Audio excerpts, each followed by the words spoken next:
ನಮಸ್ಕಾರ. ಆಚಾರ್ಯ ದೇವೋಭವ ಅಂತಕ್ಕಂಥ ಒಂದು ಶ್ಲೋಕವನ್ನ ಬರೀ ನಾವು ಕೇಳಿರ್ತೀವಿ. ಆದರೆ ಅಂತ ಒಬ್ಬ ಆಚಾರ್ಯ ಪುರುಷನಿಗೆ, ಅಂದರೆ ಗುರುವಿಗೆ, ಗುಡಿಯನ್ನು ಕಟ್ಟುವುದರ ಮೂಲಕ, ಪೂಜೆ ಸಲ್ಲಿಸುವುದರ ಮೂಲಕ ಆತನಿಗೆ ದೈವತ್ವದ ಸ್ಥಾನವನ್ನು ಕಲ್ಪಿಸಿಕೊಟ್ಟಂಥ ಒಬ್ಬ ಮಹಾ ವ್ಯಕ್ತಿಯ ಬಗ್ಗೆ ಪರಿಚಯ ಮಾಡಿಕೊಡುವುದೇ ಒಂದು ಹೆಮ್ಮೆಯ ಸಂಗತಿ. ಚೀನಿ ದೇಶದಲ್ಲಿ ಹೈಕು ಅಂತಕ್ಕಂಥ ಒಂದು ಸಾಹಿತ್ಯ ಪ್ರಕಾರ ಬರ್ತದೆ. ಆ ಒಂದು ಹೈಕದಲ್ಲಿ ಒಂದು ಕಡೆ ಹೇಳ್ತಾರೆ, ಒಂದು ದೇಶದಲ್ಲಿ ಒಬ್ಬ ವಿದ್ಯಾರ್ಥಿಯಿಂದ ಒಂದು ಬಾಂಬ್ ಸ್ಫೋಟಗೊಂಡಿದೆ. ಹಾಗಾದರೆ ಆ ದೇಶದಲ್ಲಿಯ ರಾಜಕಾರಣಿಗೆ 4 ಚಡಿಯೇಟುಗಳನ್ನು ಕೊಡಿ, ಆ ದೇಶದ ಧರ್ಮಾಧಿಕಾರಿಗಳಿಗೆ 8 ಚಡಿಯೇಟುಗಳನ್ನು ಕೊಡಿ, ಆ ದೇಶದ ಅಧಿಕಾರಿಗಳಿಗೆ 16 ಚಡಿಯೇಟುಗಳನ್ನು ಕೊಡಿ, ಆ ದೇಶದ ಶಿಕ್ಷಕರಿಗೆ 32 ಚಡಿಯೇಟುಗಳನ್ನು ಕೊಡಿ ಅಂತ. ಯಾಕೆ ಶಿಕ್ಷಕರಿಗೆ ಜಾಸ್ತಿ ಅಂತ ನಾವು ಅಂದುಕೊಳ್ಳೋಷ್ಟರಲ್ಲೇ ಅದರ ಉಲ್ಲೇಖವನ್ನು ಅವರು ನೀಡ್ತಾರೆ. ಅಂದ್ರೆ ಒಂದು ದೇಶದಲ್ಲಿ ಜನಗಳಿಂದ ಆಯ್ಕೆಯಾಗಿ ಹೋಗಿರತಕ್ಕಂಥ ಒಬ್ಬ ರಾಜಕಾರಣಿ ಇದ್ದಾಗ್ಯೂ ಕೂಡ ಬಾಂಬ್ ಸ್ಫೋಟಗೊಳ್ಳುತ್ತದೆ ಅಂದ್ರೆ ಆತ ತನ್ನ ಕಾರ್ಯತತ್ಪರತೆಯಲ್ಲಿ ವಿಫಲನಾಗಿದ್ದಾನೆ ಅಂತ ಅರ್ಥ. ಹಾಗೆ ಒಬ್ಬ ಧರ್ಮಾಧಿಕಾರಿ ಇದ್ದಾಗ್ಯೂ ಕೂಡ ಆತ ಪ್ರವಚನಗಳನ್ನ, ಸಭೆ ಸಮಾರಂಭಗಳ ಮೂಲಕ ಉಪದೇಶಗಳನ್ನ ನೀಡಿದರೂ ಕೂಡ ವಿದ್ಯಾರ್ಥಿಯಿಂದ ಬಾಂಬ್ ಸ್ಫೋಟಗೊಳ್ಳುತ್ತದೆ ಅಂದ್ರೆ ಆತನ ಉಪದೇಶಗಳು ಕೂಡ ಫಲಕಾರಿ ಆಗಿಲ್ಲ ಅಂತ ಅರ್ಥ. ಜೊತೆಗೆ ಸರ್ಕಾರದ ಸಂಬಳವನ್ನ ತೆಗೆದುಕೊಂಡು ಬಾಂಬ್ ಎಲ್ಲಿ ಸ್ಫೋಟಗೊಳ್ಳುತ್ತದೆ, ಹೇಗೆ ಸ್ಫೋಟಗೊಳ್ಳುತ್ತದೆ, ಒಬ್ಬ ವಿದ್ಯಾರ್ಥಿ ಅದರ ಸ್ಫೋಟಗೊಳಿಸಬೇಕಾದ್ರೆ ಎಷ್ಟೆಲ್ಲ ಪೂರ್ವ ತಯಾರಿ ಮಾಡಿಕೊಂಡಿರ್ತಾನೆ, ಇದರ ಬಗ್ಗೆ ಪರಿಶೀಲನೆ ಮಾಡಲಾರದಷ್ಟು ಬೇಜವಾಬ್ದಾರಿಯಿಂದ ಇರತಕ್ಕಂಥ ಸರ್ಕಾರಿ ಅಧಿಕಾರಿಗಳಿಗೆ ಅಲ್ಲಿ ಚಡಿಯೇಟುಗಳೇನಪ್ಪ 16. ಕೊನೆಗೆ ಹೇಳ್ತಕ್ಕಂಥ ಮಾತು, ಇಷ್ಟೆಲ್ಲವರನ್ನ ಸೃಷ್ಟಿ ಮಾಡಿದವನು ಶಿಕ್ಷಕ. ಒಬ್ಬ ರಾಜಕಾರಣಿ, ಒಬ್ಬ ಅಧಿಕಾರಿ, ಒಬ್ಬ ಧರ್ಮಾಧಿಕಾರಿ, ಇವರೆಲ್ಲರನ್ನ ಸೃಷ್ಟಿ ಮಾಡತಕ್ಕಂಥ ಶಿಕ್ಷಕನ ಇನ್ನೊಬ್ಬ ವಿದ್ಯಾರ್ಥಿಯಿಂದ ಬಾಂಬ್ ಸ್ಫೋಟಗೊಳ್ತಾ ಇದೆ ಅಂದ್ರೆ ಶಿಕ್ಷಕ ಮಾಡಿದ ಪಾಠ ಪ್ರವಚನಗಳು, ಶಿಕ್ಷಕ ಹೇಳ್ತಕ್ಕಂಥ ನೀತಿ ಕಥೆಗಳಲ್ಲಿ ಏನೋ ಅಡ್ಡಿ ಇದೆ.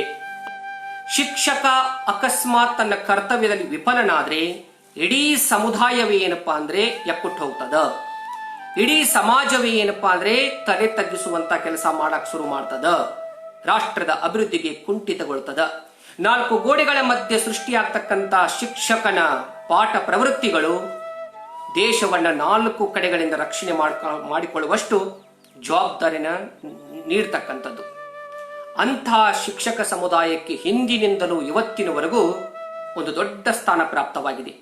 ಬಹುಶಃ ಸಮಾಜದಲ್ಲಿ ಮಾತೃದೇವೋಭವ ಆದ್ಮೇಲೆ ಮುಂದಿನ ಪಿತೃದೇವೋಭವ, ಅವರಿಬ್ಬರ ನಂತರ ಸಿಗ್ತಕ್ಕಂಥ ಸ್ಥಾನ ಆಚಾರ್ಯ ದೇವೋಭವ.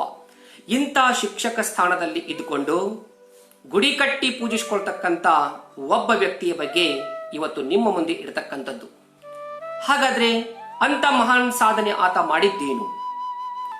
ಒಂದು ಗುಡಿಯಲ್ಲಿ ಪೂಜೆಗೊಳ್ಳುವ ದೈವತ್ವಕ್ಕೆ ಆತನ ಜನ ಒಯ್ದು ನಿಲ್ಲಿಸ್ತಾರಂದ್ರೆ ಆತ ಈ ಸಮಾಜಕ್ಕೆ ಕೊಟ್ಟಂತ ಕಾಣಿಕೆ ಏನು? ಇದರ ಬಗ್ಗೆ ತಮ್ಮ ಕುತೂಹಲ ಇದ್ದೇ ಇರತಕ್ಕಂಥದ್ದು. ಹಾಗಾಗಿ ಆ ಕುತೂಹಲವನ್ನ ಇಟ್ಕೊಂಡು ಆ ವ್ಯಕ್ತಿಯ ಸಂಕ್ಷಿಪ್ತ ಪರಿಚಯವನ್ನ ನಿಮಗೆ ಮಾಡಿಕೊಡಲು ತುಂಬಾ ಖುಷಿ ಅನಿಸ್ತಾ ಇದೆ.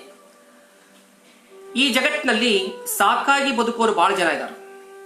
ಸಾಕಪ್ಪ ಜೀವನ, ಸಾಕಪ್ಪ ಜೀವನ ಅಂತ ತಿಳ್ಕೊಂಡು ದಿವಸಕ್ಕೆ 10 ಸರಿ ಹೇಳ್ತಕ್ಕಂಥ ಜನ ಅದಾರ. ಆದ್ರೆ ಬೇಕಾಗಿ ಬದುಕೋರು ಬಹಳಷ್ಟು ಕಡಿಮೆ ಇರ್ತಕ್ಕಂಥದ್ದು. ಅಂದ್ರೆ ನಾವು 4 ಜನಕ್ಕೆ ಬೇಕಾಗಿ ಬದುಕಬೇಕಾಗಿದೆ. ಬರೀ ಬದುಕುವುದು ಬದುಕಲ್ಲ, 4 ಜನಕ್ಕೆ ಬೇಕಾಗಿ ದೇಹಾಂತದ ನಂತರವೂ ಕೂಡ ಮಹಾಂತನಾಗುವುದಿದೆಯಲ್ಲ, ಅದು ಎಲ್ಲರಿಗೂ ಸಾಧ್ಯವಾಗ್ತಕ್ಕಂಥ ಕೆಲಸ ಅಲ್ಲ. ಎಲ್ಲೋ ಕೆಲವರಿಗೆ ಅಂತ ಅವಕಾಶಗಳು ಸಿಗ್ತದೆ. ಅವಕಾಶ ಅನ್ನೋದಕ್ಕಿಂತ ಅವರ ಜೀವನದಲ್ಲಿ ಅದಕ್ಕಾಗಿ ತಮ್ಮನ್ನು ತಾವು ತೊಡಗಿಸಿಕೊಂಡಿರ್ತಾರ, ದುಡಿದಿರ್ತಾರ, ತ್ಯಾಗ ಮಾಡಿರ್ತಾರ, ನಿಜವಾದ ಜೀವನದ ಸಾರ್ಥಕ್ಯವನ್ನ ಆ ಮೂಲಕ ಏನಪ್ಪ ಕಂಡುಕೊಂಡಿರ್ತಾರೆ. ಹಾಗಾಗಿ ವಿಜಯಪುರ ಜಿಲ್ಲೆಯ ಇಂಡಿ ತಾಲೂಕಿನ ಅತರ್ಘ ಅಂತಕ್ಕಂಥ ಊರಲ್ಲಿ ಆ ದೇವಸ್ಥಾನವಿದೆ. ಅಂದ್ರೆ ಆ ದೇವಸ್ಥಾನದ ಮೂಲಕ ಇಡೀ ವಿಶ್ವಕ್ಕೆ ಒಬ್ಬ ಶಿಕ್ಷಕನನ್ನ ಪೂಜಿಸಬಹುದು ಅನ್ನೋದನ್ನ ತೋರಿಸಿಕೊಟ್ಟಂತ ಊರದು. ಮೊದಲ ಆ ಊರಿನ ಬಗ್ಗೆ ಒಂದಿಷ್ಟು ಉಲ್ಲೇಖಗಳನ್ನು ತಮಗೆ ಹೇಳಬೇಕು. 3 ಉಲ್ಲೇಖಗಳನ್ನ ಅದರಲ್ಲಿ ನಾವು ನೋಡ್ತೀವಿ. ಮೊಟ್ಟ ಮೊದಲೇ ಉಲ್ಲೇಖ ಏನಪ್ಪಾ ಅಂದ್ರೆ, ಹತ್ತರಿಕಿ ಅಂತಕ್ಕಂಥ ಕಸ ನಾವಂತೀವಲ್ಲ, ಈ ಪಲ್ಯ ಮಾಡ್ಲಿಕ್ಕೆ ಹತ್ತರಿಕಿ ಕಸ ಅಂತ, ಹಾಗೆ ಹತ್ತರಿಕಿ ಅಂತಕ್ಕಂಥ ಕಸ ಬಹಳಷ್ಟು ಬೆಳೆಯೋದ್ರಿಂದ ಆ ಪರಿಸರದಲ್ಲಿ ಅದಕ್ಕೆ ಹತ್ತರಿಕಿ ಅಂತ ಕರೆದು ನಂತರ ಅದು ಹತ್ತರ್ಕ ಅಂತಾಗಿ ಅದೇ ಮುಂದೆ ಅತರ್ಗ ಆಗಿರಬಹುದು ಅಂತಕ್ಕಂಥದ್ದು ಒಂದು ಊಹೆ. ಎರಡನೆಯ ಒಂದು ಉಲ್ಲೇಖವನ್ನ ಅಲ್ಲಿರ್ತಕ್ಕಂಥ ಇವತ್ತಿನ ಶಿಕ್ಷಕರು ಎಚ್.ಎಲ್. ಬಂಟನೂರ್ ಅವರು ಹೇಳ್ತಾರ. ಆದಿಲ್ ಶಾಹಿಗಳ ಕಾಲದಲ್ಲಿ ಅತ್ತರ್ ಎಣ್ಣೆ ಅಂದ್ರೆ ನಾವೇನು ಸುವಾಸನೆ ದ್ರವ್ಯ ಅಂತ ಹೇಳ್ತೀವಲ್ಲ, ಆ ಅತ್ತರ್ ಎಣ್ಣೆಯನ್ನ ಮಾರಾಟ ಮಾಡ್ತಕ್ಕಂಥ ಉತ್ಪಾದಿಸ್ತಕ್ಕಂಥ ಊರು ಅದಾಗಿರೋದ್ರಿಂದ ಅದಕ್ಕೆ ಅತ್ತರ್ ಗಾ ಆಗಿರ್ಬೋದು, ಅದಕ್ಕೂ ಮುಂಚೆ ಅದಕ್ಕೆ ಅತ್ತರ್ಗಾಂವ್ ಅಂತ ಹೇಳಿರ್ಬಹುದು ಅಂತಕ್ಕಂಥ ಒಂದು ಉಲ್ಲೇಖ ಸಿಗ್ತದೆ. ಇನ್ನೊಂದು ಉಲ್ಲೇಖ ಏನಪ್ಪಾ ಅಂದ್ರೆ, ಅತರ್ಗ ಅಂತಕ್ಕಂಥ ಊರಿಗೆ ಹತ್ತೂರ ಗೌಡಿಕೆ ಅಂತಕ್ಕಂಥ ಒಂದು ಹೆಸರು ಕೂಡ ಇರಬಹುದು ಅಂತಕ್ಕಂಥದ್ದು. ಅಂದ್ರೆ ಸುತ್ತಮುತ್ತಲು ಹತ್ತೂರಿಗೆ ಏನಪ್ಪಾ ಅಂದ್ರೆ ಅತಿ ಹೆಸರುವಾಸಿಯಾಗಿರ್ತಕ್ಕಂಥ ಊರು ಅದಾಗಿತ್ತು. ಹಾಗಾಗಿ ಏನಪ್ಪಾ ಅಂದ್ರೆ ಹತ್ತೂರ ಗೌಡಿಕೆ ಅಂತಕ್ಕಂಥ ಒಂದು ಹೆಸರು ಹತ್ತೂರುಕಿ, ಹತ್ತರಕಿ, ಹತ್ತರಗ, ಅತ್ತರ್ಗ ಹೀಗೆ ಆ ಊರಿನ ಹೆಸರು ಬಂದಿರಬಹುದು. ಒಟ್ಟಾರೆ ಈ 3 ಉಲ್ಲೇಖಗಳನ್ನ ಆಧರಿಸಿ ಹೇಳೋದಾದ್ರೆ, ಇಂದು ಆ ಊರಿನ ಉಲ್ಲೇಖ ಯಾವುದೇ ರೀತಿ ಬಂದಿರಲಿ, ಆದ್ರೆ ಇವತ್ತು ಜಗತ್ತಿನಲ್ಲಿ ಆ ಊರು ಪ್ರಸಿದ್ಧಿಯಾಗಿರುವುದು ಅಲ್ಲಿಯ ಶಿಕ್ಷಕನ ಮೂಲಕ.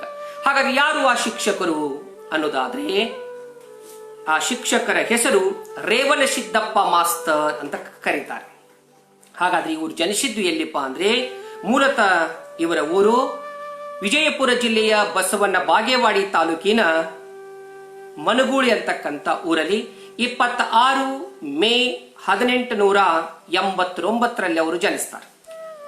ಈ ಮನಗೂಳಿ ಅಂತಕ್ಕಂಥ ಒಂದು ಊರಲ್ಲಿ ಶಿವಪ್ಪ ಮತ್ತು ಲಕ್ಷ್ಮೀಬಾಯಿ ಅಂತಕ್ಕಂಥ ದಂಪತಿಗಳು, ಇವರ ಮನೆತನದ ಹೆಸರು ಅವ್ರ ಸಂಘ ಅಂತ. ಅವ್ರ ಸಂಘ ಅಂತಕ್ಕಂಥ ಹೆಸರು ಯಾಕೆ ಬಂತಪ್ಪ ಈ ಮನೆತನಕ್ಕೆ ಅಡ್ಡ ಹೆಸರು ಅಂದ್ರೆ, ಮೂಲತಃ ಈ ಊರಿನವರು ತಿಕೋಟಾದಿಂದ ವಲಸೆ ಬಂದಿದ್ರು ಅಂತ ಹೇಳುವವರು ಹೇಳ್ತಾರೆ. ತಿಕೋಟಕ್ಕೆ ಒಂದು ಕಾಲಕ್ಕೆ ಅವ್ರ ಸಂಘ ಅಂತ ಹೇಳ್ತಿದ್ರು. ಹಾಗಾಗಿ ಮನಗೂಡಿಗೆ ಬಂದಂತ ಈ ಮನೆತನಕ್ಕೆ ಇವರು ಎಲ್ಲಿ ಅವರು ಅಂತ ಹೇಳಿದಾಗ ಅವ್ರ ಸಂಘದವರು ಅಂತ ಹೇಳೋದ್ರಿಂದ ಅದಕ್ಕೆ ಇವರಿಗೆ ಅವ್ರ ಸಂಘ ಅಂತಕ್ಕಂಥ ಒಂದು ಹೆಸರು. ಈ ಶಿವಪ್ಪ ಅಂತಕ್ಕಂಥ ವ್ಯಕ್ತಿಯ ಅಪ್ಪನಿಗೆ 4 ಜನ ಮಕ್ಕಳು. ಆದ್ರೆ 4 ಜನರಲ್ಲಿ ಏನಪ್ಪಾ ಅಂದ್ರೆ 3 ಜನ ಅಪ್ರಾಪ್ತ ವಯಸ್ಕರಾಗಿ ತೀರ್ಕೊಂಡಿರ್ತಾರೆ. ಉಳ್ಕೊಂಡವರೊಬ್ಬರೇ ಏನಪ್ಪಾ ಅಂದ್ರೆ ಈ ಶಿವಪ್ಪ ಅಂತಕ್ಕಂಥ ವ್ಯಕ್ತಿ. ಶಿವಪ್ಪನಿಗೆ ಲಕ್ಷ್ಮೀಬಾಯಿ ಅಂತಕ್ಕಂಥ ಹೆಂಡತಿ, ಬಹಳಷ್ಟು ಬಡಬಗ್ಗರ ಬಗ್ಗೆ ಕಾಳಜಿ ಇರತಕ್ಕಂಥ ದಂಪತಿಗಳು.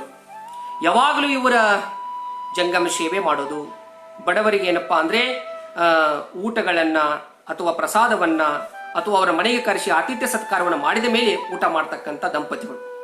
ನಾವು ಅದಕ್ಕೆ ಹೇಳ್ತಿರ್ತೀವಿ ಯಾವಾಗಲೂ ಏನಪ್ಪಾ ಅಂದ್ರೆ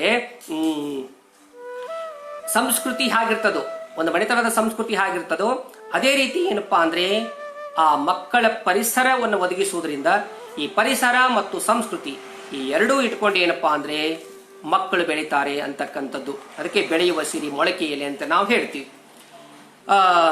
ಶಿಂಪಿಲಿಂಗಣ್ಣವರು ಒಂದು ಮಾತನ್ನ ಉಲ್ಲೇಖಿಸ್ತಾರೆ. ಅದೊಂದಿಷ್ಟು ಕಾಲ್ಪನಿಕತೆ ಅಂತ ಅನಿಸಿದ್ರು ಕೂಡ ಸತ್ಯಕ್ಕೆ ಬಹಳ ಸಮೀಪವಾಗಿರ್ತಕ್ಕಂಥದ್ದು. 1885ನೇ ಇಸ್ವಿಯಲ್ಲಿ ಸ್ವಾತಂತ್ರ್ಯ ಹೋರಾಟದ ಸಲುವಾಗಿ ರಾಷ್ಟ್ರೀಯ ಸಭೆ ಏನಪ್ಪಾ ಅಂದ್ರೆ ಉತ್ಪತ್ತಿಗೊಳ್ತದ ಅಥವಾ ಸ್ಥಾಪನೆಗೊಳ್ತದ. ಆ 85ರ ಗಾಳಿ ಅದು ತಿರುಗ್ತಾ ಸೂಸ್ತಾ ಏನಪ್ಪಾ ಅಂದ್ರೆ ಬಹುಶಃ ಮನಗುಳಿಗೆ ಬಂದಿರಬಹುದು. ಮನಗುಳಿಯ ಈ ದಂಪತಿಗಳ ಉದರದಲ್ಲಿ ಅದು ಶರೀರವಾಗಿ ಈ ಭೂಮಿಗೆ ಬಂದು ಅವರೇ ರೇವಣಸಿದ್ದಪ್ಪ ಮಾಸ್ತರ್ ಆಗಿರಬಹುದು ಅಂತಕ್ಕಂಥ ವಿಚಾರವನ್ನು ಹೇಳ್ತಾರೆ.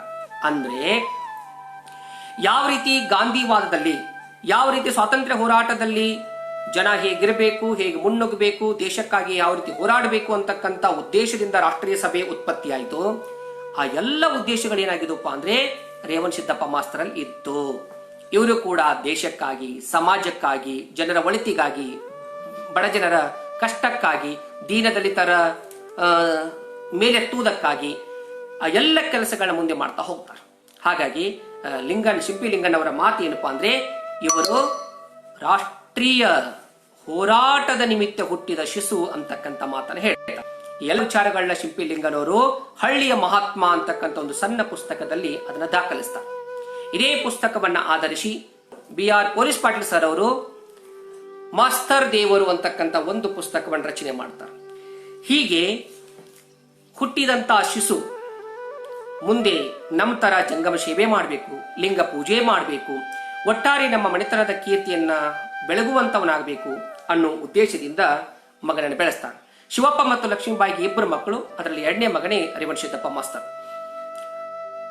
ನೋಡಿ, ತೊಟ್ಟಿಲವನ್ನು ತೂಗುವ ಕೈ ಜಗತ್ತನ್ನೇ ಆಳುತ್ತದೆ ಅಂತ ಹೇಳ್ತದೆ ಸೂಕ್ತಿ ಒಂದು. ಆದ್ರೆ ಇವತ್ತು ಜಗತ್ತನ್ನು ಆಳಲು ಹೊರಟ ಕೈ ತೊಟ್ಟಿಲವನ್ನು ತೂಗುದು ಮರೆತು ಬಿಟ್ಟಿದೆ ಅಂತಕ್ಕಂಥದ್ದು. ಕಾರಣ ಏನಪ್ಪಾ ಅಂದ್ರೆ, ಹಿಂದೊಂದು ಕಾಲ ಇತ್ತು, ತಾಯಿಯಾದವಳು ಎದೆ ಹಾಲನ್ನ ಉಣಿಸ್ತಾ ಮಗುವಿಗೆ ಸಂಸ್ಕಾರದ ನೀತಿ ಮಾತುಗಳನ್ನ ಹೇಳ್ತಿದ್ಲು. ನಮ್ಮ ಜನಪದ ಸಾಹಿತ್ಯದಲ್ಲಿ ಬರ್ತದೆ, ಆಚಾರ ಕರಸಾಗು ನೀತಿಗೆ ಪ್ರಭುವಾಗು, ಮಾತಿನಲ್ಲಿ ಚೂಡಾಮಣಿಯಾಗು, ಮಾತಿನಲ್ಲಿ ಚೂಡಾಮಣಿಯಾಗು ನನ್ನ ಕಂದ, ಜ್ಯೋತಿಯೇ ಆಗು ಜಗಕ್ಕೆಲ್ಲ, ಜ್ಯೋತಿಯೇ ಆಗು ಜಗಕ್ಕೆಲ್ಲ. ಒಳ್ಳೆಯವರ ಗೆಳತಾನ ಕಲ್ಲು ಸಕ್ಕರಿ ಹಾಂಗ, ಒಳ್ಳೆಯವರ ಗೆಳತಾನ ಕಲ್ಲು ಸಕ್ಕರಿ ಹಾಂಗ, ಕುಳ್ಳರ ಗೆಳತನ ಮಾಡಿದರ, ಕುಳ್ಳರ ಗೆಳತನ ಮಾಡಿದರ ನನ್ನ ಕಂದ, ಸಲ್ಲದ ಮಾತು ಬರುತ್ತಾವ, ಸಲ್ಲದ ಮಾತು ಬರುತ್ತಾವ. ನೋಡಿ, ಒಳ್ಳೆಯವರಿಗೆ ಗೆಳತನ ಮಾಡಪ್ಪ, ಕೆಟ್ಟ ಜನರ ಸವಾಸ ಮಾಡಬೇಡ, ಇಲ್ಲ ಸಲ್ಲದ ಮಾತುಗಳನ್ನ ಹೊತ್ಕೊಂಡು ಅಪವಾದಗಳನ್ನ ಹೊತ್ಕೊಳ್ಳಕ್ ಹೋಗಬೇಡ, ಆಚಾರದಲ್ಲಿ ಅರಸನಾಗು, ನೀತಿ ಹೇಳುವುದರಲ್ಲಿ ಪ್ರಭುವಾಗು, ಮಾತುಗಳು ನಿನ್ನ ಚೂಡಾಮಣಿ ಆಗಿರಲಿ ಅಂತ ಇಂಥ ಹಲವಾರು ಮಹೋನ್ನತ ಮಾತುಗಳನ್ನ ಹೇಳಿ ಬೆಳೆಸ್ತಕ್ಕಂಥ ತಾಯಿ ಇವತ್ತು ಎಷ್ಟೋ ಜನರಲ್ಲಿ ಅಂತ ಗುಣ ನಮಗೆ ಸಿಗೋದಿಲ್ಲ. ಅದಕ್ಕೆ ಆಗಲೇ ಹೇಳಿದಲ್ಲ, ಇವತ್ತು ತೊಟ್ಟಲವನ್ನು ತೂಗಲಿಕ್ಕೆ ಕೂಡ ಸಮಯವಿಲ್ಲ, ಎದೆ ಹಾಲು ಉಣಿಸಿದರೆ ಸೌಂದರ್ಯ ಹಾಳಾಗ್ತದೆ ಅಂತಕ್ಕಂಥದ್ದು ಒಂದಿಷ್ಟು ನಂಬಿಕೆ. ಆದ್ರೆ ನೌಕರಿ ಮಾಡಬೇಕು, ಹಣ ಸಂಪಾದಿಸಬೇಕು ಅನ್ನೋ ಬರದಲ್ಲಿ ತೊಟ್ಟಿಲವನ್ನು ತೂಗಲಿಕ್ಕೆ ಆಳಿಡ್ತಕ್ಕಂಥ ಇನ್ನೊಂದು ಕೈ. ಹೀಗಾಗಿ ಇವತ್ತು ನಾವೇನ್ ಮಾಡ್ತಾ ಇದೀವಪ್ಪ ಅಂದ್ರೆ, ಈ ಮಕ್ಕಳಿಗೆ ಸಂಸ್ಕಾರವನ್ನು ಕೊಡದೇ ಇದ್ದದಕ್ಕಾಗಿ ನಾವೇನೆಲ್ಲ ಅನುಭವಿಸ್ತಾ ಇದೀವಿ ಅನ್ನೋದನ್ನ ಇವತ್ತು ನೋಡ್ತಾ ಇದ್ದೀವಿ. ಆದ್ರೆ ಲಕ್ಷ್ಮೀಬಾಯಿ ತನ್ನ ಮಗ ಚೆನ್ನಾಗಿ ಬೆಳಿಬೇಕು, ಸಂಸ್ಕೃತಿಯ ಒಬ್ಬ ಉತ್ಕೃಷ್ಟ ವ್ಯಕ್ತಿ ಆಗ್ಬೇಕು, ಹೃದಯವಂತನಾಗಬೇಕು ಅನ್ನೋ ಉದ್ದೇಶದಿಂದ ಅವನನ್ನ ಬಹಳ ಏನಪ್ಪಾ ಅಂದ್ರೆ ಕಾಳಜಿಪೂರ್ವಕವಾಗಿ ಸಂಸ್ಕೃತಿಯ ಬೀಜ ಮಂತ್ರಗಳನ್ನ ಹೇಳ್ತಾ ಅವನ ಬೆಳೆಸ್ತಾರೆ. ಅಂದ್ರೆ 6 ವರ್ಷ ಆಗತ್ತ. ಶಾಲೆಗೆ ಹಾಕೋಕ್ಕಿಂತ ಮುಂಚೆ ಏನಪ್ಪಾ ಅಂದ್ರೆ, ಒಬ್ಬರ ಮನೆಯಲ್ಲಿ ಕಲೀಲಿ ಅಂತ ಜೈನ್ ಉಮ್ಮಣ್ಣ ಅಂತಕ್ಕಂಥ ಒಬ್ಬ ಮೇಷ್ಟ್ರು ಮನೆಯಲ್ಲಿ ಪಾಠ ಮಾಡ್ತಿರ್ತಾರೆ ಮಕ್ಕಳಿಗೆ, ಒಂದಿಷ್ಟು ಮಂದಿ ಮಕ್ಕಳಿಗೆ ಅಲ್ಲಿ ಹೋಗಿ ಕೂಡಿಸ್ತಿರ್ತಾರೆ. ಇನ್ನೂ ಲೆಕ್ಕ ಹೇಳೋದಕ್ಕಿಂತ ಮುಂಚೆನೆ ಅದ್ರ ಉತ್ತರವನ್ನು ಹೇಳ್ತಕ್ಕಂಥ ಹುಡುಗ ಈತ ಆಗಿರ್ತಾನೆ. ಅದಕ್ಕೆ ಅವ್ರಂತಾರತ್ತ, ನೋಡಪ್ಪ ಶಿವಪ್ಪ, ನಿನ್ನ ಮಗ ಏನು ಸಾಮಾನ್ಯ ಮಗ ಅಲ್ಲ, ಒಂದು ಹೇಳಿದ್ರ 11 ಕಲ್ಕೋತಾನ, ಇನ್ನೂ ಲೆಕ್ಕ ಹೇಳೋದ್ರಾಗ ಅದ್ರ ಉತ್ತರ ಹೇಳ್ತಾನ, ಅದಕ್ಕ ಇವೇನು ಸಾಮಾನ್ಯ ಮನುಷ್ಯ ಆಗುದಿಲ್ಲಪ್ಪ, ಅಸಾಮಾನ್ಯ ಮನುಷ್ಯ ಆಗ್ತಾನ, ಅದಕ್ಕಾಗಿ ದಯವಿಟ್ಟು ಇವ್ಗೆ ಚೆನ್ನಾಗಿ ಓದಿಸು ಅಂತಕ್ಕಂಥ ಮಾತನ್ನ ಹೇಳಿದ ಹೆತ್ತವರಿಗಾದ ಖುಷಿ ಬಹುಶಃ ಅಷ್ಟಿಷ್ಟ ಅಲ್ಲ. ಇದಾದ ಮೇಲೆ ಈ ಆಟ್ಯ ಪಾಟ್ಯ ಅಂತ ಒಂದು ಆಟ, ಅದಕ್ಕೆ ಸಿರಿಗೆರೆ ಅಂತ ನಾವು ಕರಿತೀವಿ. ಇದನ್ನ ಆಡೋದಂದ್ರೆ ರೇವಣಪ್ಪ ಮಾಸ್ತರ್ಗೆ ಬಹಳ ಖುಷಿ. ಅದನ್ನ ಆಡ್ತಾ ಆಡ್ತಾ ಹೋಗ್ಬಿಟ್ರೆ ಗೆಳೆಯರ ಜೊತೆಗೆ ರಾತ್ರಿ ಎಷ್ಟೊತ್ತಾದ್ರೂ ಕೂಡ ಮನೆಗೆ ಬರ್ತಿರ್ಲಿಲ್ಲ ಅಂತ. ಅವಾಗ ತಂದೆ ಹೋಗಿ ಅವನು ಕರ್ಕೊಂಡು ಬರಬೇಕು. ಅಲ್ಲಿ ಸಿಕ್ಕಾಗ ಏನಪ್ಪಾ ಅಂದ್ರೆ ಹೊಡೆದು ಬಡ್ಕೊಂಡು ಕರ್ಕೊಂಡ್ ಬರ್ಬೇಕು. ಆದ್ರೆ ಒಂದು ಸಾರಿ ಏನಪ್ಪಾ ಗೆಳೆಯರ ಎದುರು ತಂದೆ ಹೊಡೆದ ಒಂದು ಏಟು ಇಲ್ಲೋ ಒಂದಿಷ್ಟು ಅವಮಾನ ಅನಿಸ್ತದ ಅವ್ರಿಗೆ. ಬೇಡವೇ ಬೇಡ, ಅಪ್ಪನಿಗೆ ಇಷ್ಟ ಇಲ್ಲ ಇರ್ತಕ್ಕಂಥ ಈ ಆಟವನ್ನು ನನ್ನ ಜೀವನದಲ್ಲಿ ನಾನು ಎಂದಿಗೂ ಆಡೋದಿಲ್ಲ ಅಂತ ಹೇಳಿ ಅವತ್ತೇ ಆಟಗಳಿಗೆ ಅವರು ಗುಡ್ ಬಾಯ್ ಹೇಳ್ತಾರೆ. ಅಂದ್ರೆ ಮುಂದೆ ಅವರ ಪ್ರತಿ ಜೀವನವೂ ಪಾಠ ಪಾಠ ಪಾಠ. ಶಾಲೆಗೆ ಹೋದ್ರೂ ಪಾಠ, ಮನೆಗೆ ಬಂದ್ರೂ ಪಾಠ, ಕಣ್ಣು ಮುಚ್ಚಿದ್ರೂ ಪಾಠ, ಮಲ್ಕೊಂಡಾಗೂ ಕೂಡ ಪಾಠ. ಒಂದಿಷ್ಟು ಸಮಯವನ್ನ ಅಧ್ಯಾತ್ಮದ ಕಡೆ ನೋಡ್ರಿ, ಆಶ್ಚರ್ಯ ಅನಿಸ್ತದ. 8-9 ವರ್ಷದ ಹುಡುಗ ಅಧ್ಯಾತ್ಮದ ಒಲವಿಗೆ ಬಂದು ನಿಂತ್ಕೊಂಡ್ಬಿಡ್ತಾನೆ.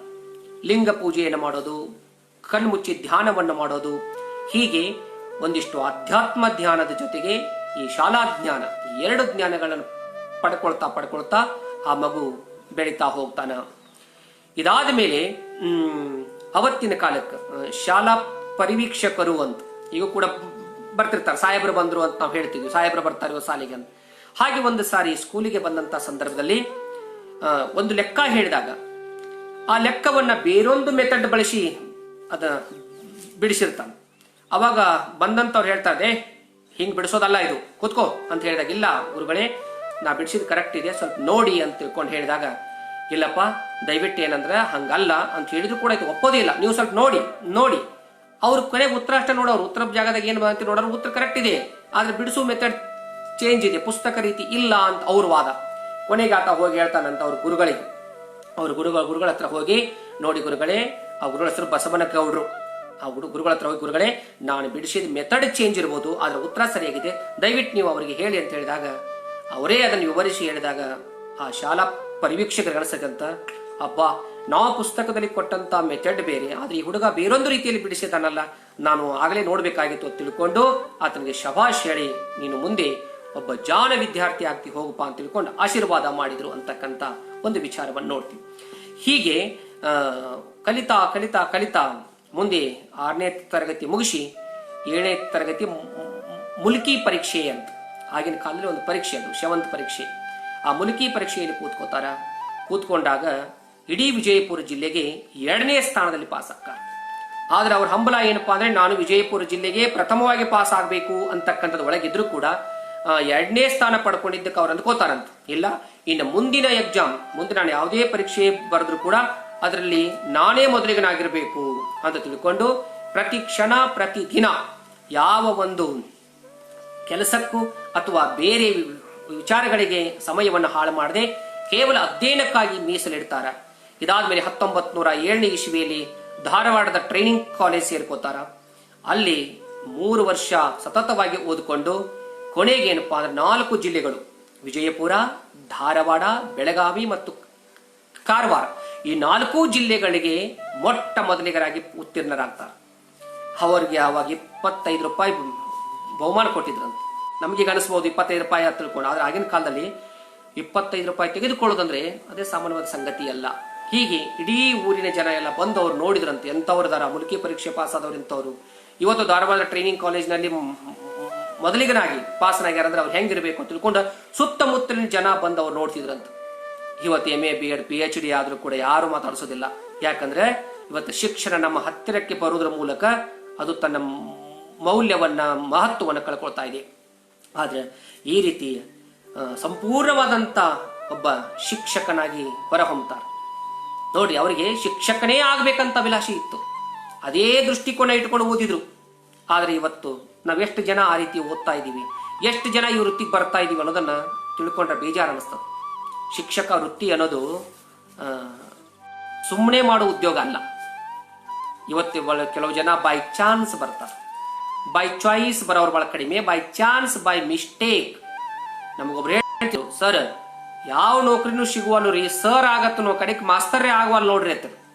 ಅಂದ್ರೆ ಟೀಚರ್ ಆಗೋದಂದ್ರೆ ಅಷ್ಟು ಈಜಿ ಅಂತ ತಿಳ್ಕೊಂಡ್ಬಿಟ್ಟೆ ಸಮಾಜ. ಆದ್ರೆ ಅದು ನೊಬೆಲ್ ಜಾಬ್, ಸಾಮಾನ್ಯವಾದ ಉದ್ಯೋಗ ಅಲ್ಲ.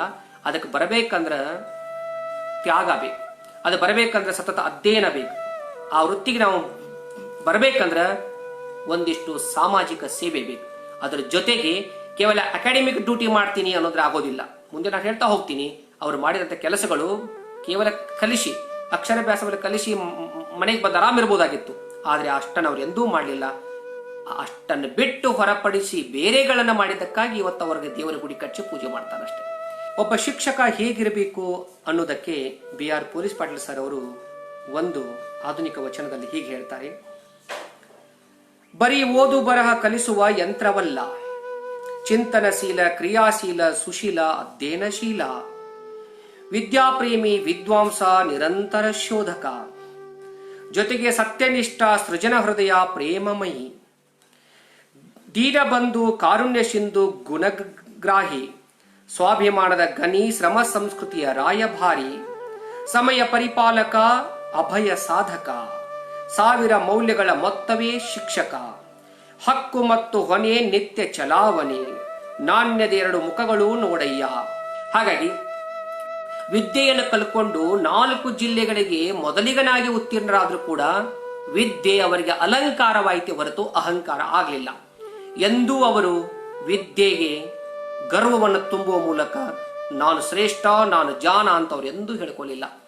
ಅವರ ವಿದ್ಯೆಯ ಜೊತೆಗೆ ವಿನಯವೂ ಕೂಡ ಸೇರ್ಕೊಂಡೇ ಬಂತು. ಎರಡು ಜೊತೆ ಜೊತೆಯಾಗಿ ಬರುವುದರ ಮೂಲಕ ಅವರು ಸಮಾಜದಲ್ಲಿ ತಮ್ಮ ಹೆಸರಿನ ಮೂಲಕ ಇವತ್ತಿಗೂ ಕೂಡ ಉಳ್ಕೊಳ್ಳಿಕ್ಕೆ ಸಾಧ್ಯ ಆಯಿತು ಅಂತಕ್ಕಂಥದ್ದು. ಇದಾದ ಮೇಲೆ ನೋಡ್ರಿ, ನೌಕರಿ ಕೂಡ ಅವರಿಗೆ ಸಮಸ್ಯೆ ಅನಿಸಲಿಲ್ಲ. ಬಹಳ ಸರಳವಾಗಿ ಟ್ರೈನಿಂಗ್ ಕಾಲೇಜಿಂದ ಮುಗಿಸ್ಕೊಂಡು ಇನ್ನು ಮನೆಗೆ ಬರುವಷ್ಟರಲ್ಲಿ ಅವರಿಗೆ ಸರ್ಟಿಫಿಕೇಟ್ ಬರೋದೇ ತಡ, ಉಕ್ಕಲಿಗೆ ಅವರಿಗೆ ಉದ್ಯೋಗ ಸಿಕ್ಬಿಡ್ತು, ಉಪಶಿಕ್ಷಕರಾಗಿ ನೇಮಕಗೊಳ್ತಾರ. ಆದರೆ ಈ ಸಂದರ್ಭದಲ್ಲಿ ಅವರ ತಾಯಿ, ತಂದೆ, ಜೊತೆಗೆ ಆಶ್ರಯ ನೀಡತಕ್ಕಂಥ ಸೋದರ ಮಾವ ಇವರೆಲ್ಲರೂ ಹೋಗ್ತಾರೆ.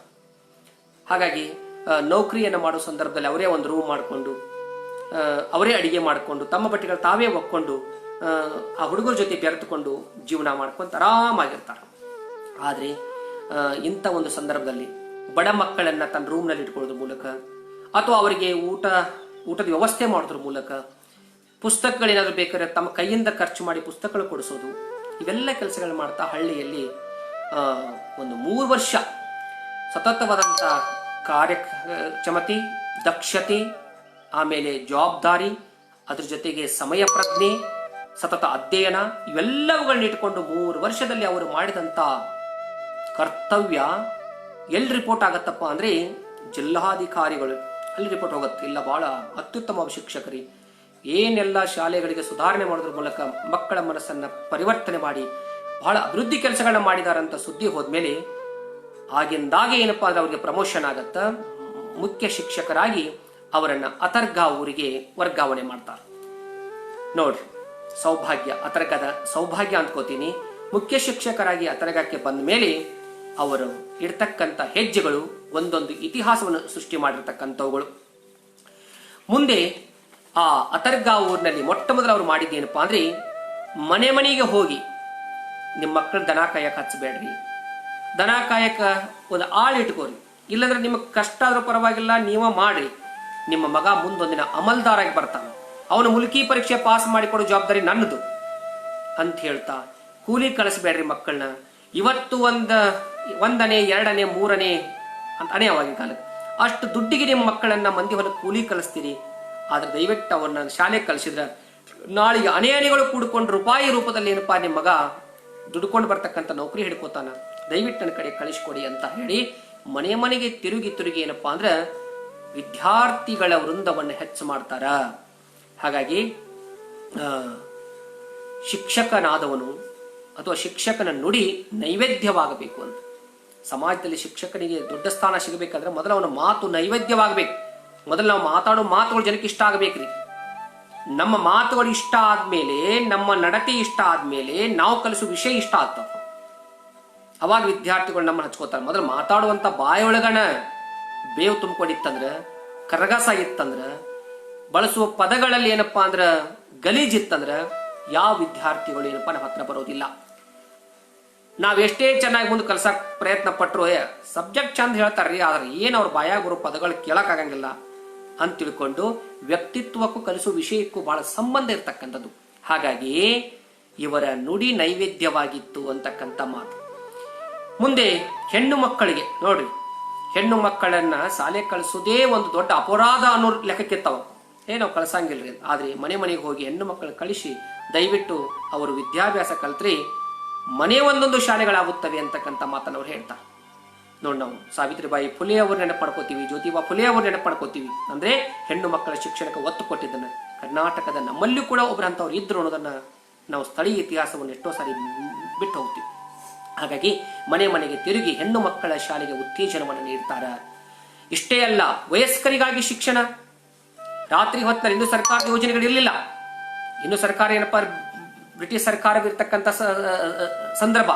ಅಂಥದ್ರಲ್ಲಿಯೂ ಕೂಡ ಏನಪ್ಪಾ ಅಂದ್ರೆ ಕಂದೀಲ್, ವಿದ್ಯುತ್ ದೀಪದ ವ್ಯವಸ್ಥೆ ಇರಲಿಲ್ಲ. ಕಂದೀಲನ್ನ ಹಚ್ಚಿಟ್ಟು ಚಾವುಡಿಗಳಲ್ಲಿ, ಜೊತೆಗೆ ಊರಿನ ಗುಡಿ ಗುಂಡಾರಗಳಲ್ಲಿ ಇವ್ರನ್ನ ಸೇರಿಸಿ ಓದು ಬರೋವ್ರ ಕಡೆ ಓದಿಸೋದು, ಉಳಿದವ್ರು ಕುತ್ಕೊಂಡು ಕೇಳೋದು.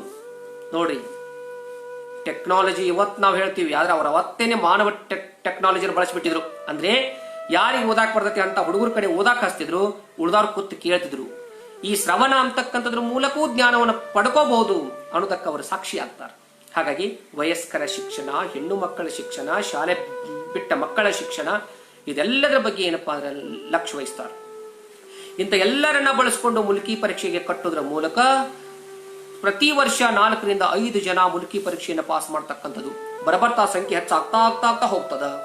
ಕೊನೆಗೆ ಏನಾಗ್ತದಪ್ಪ ಅಂದ್ರೆ ಸುತ್ತ ಹತ್ತೂರಷ್ಟೇ ಅಲ್ಲ, ವಿಜಯಪುರ ಜಿಲ್ಲೆಯ ತುಂಬಾ ಆ ಹೆಸರು ಕೇಳಿ ಬರಾಕತ್ತದ. ಏನ್ರಿ ಜಿಲ್ಲಾ ಮಟ್ಟದಾಗ ನಮಗೆ ಸಾಧ್ಯ ಆಗ್ತಾ ಇಲ್ಲ, ಅತರ್ಗ ಅಂತಕ್ಕಂಥ ಒಂದು ಹಳ್ಳಿಯಲ್ಲಿ ಇದ್ಕೊಂಡು ಮುಲ್ಕಿ ಪರೀಕ್ಷೆಯಲ್ಲಿ ಇಷ್ಟೊಂದು ಮಕ್ಕಳು ಉತ್ತೀರ್ಣರಾಗ್ತಾರಂದ್ರೆ ಆ ಕಲಿಸ್ತಕ್ಕಂಥ ವ್ಯಕ್ತಿ ಹೇಗಿರಬಹುದು ಅಂತ ನೋಡ್ಲಿಕ್ಕೆ ಜನ ಬಲಿಕ್ ಶುರು ಮಾಡ್ತಾರೆ.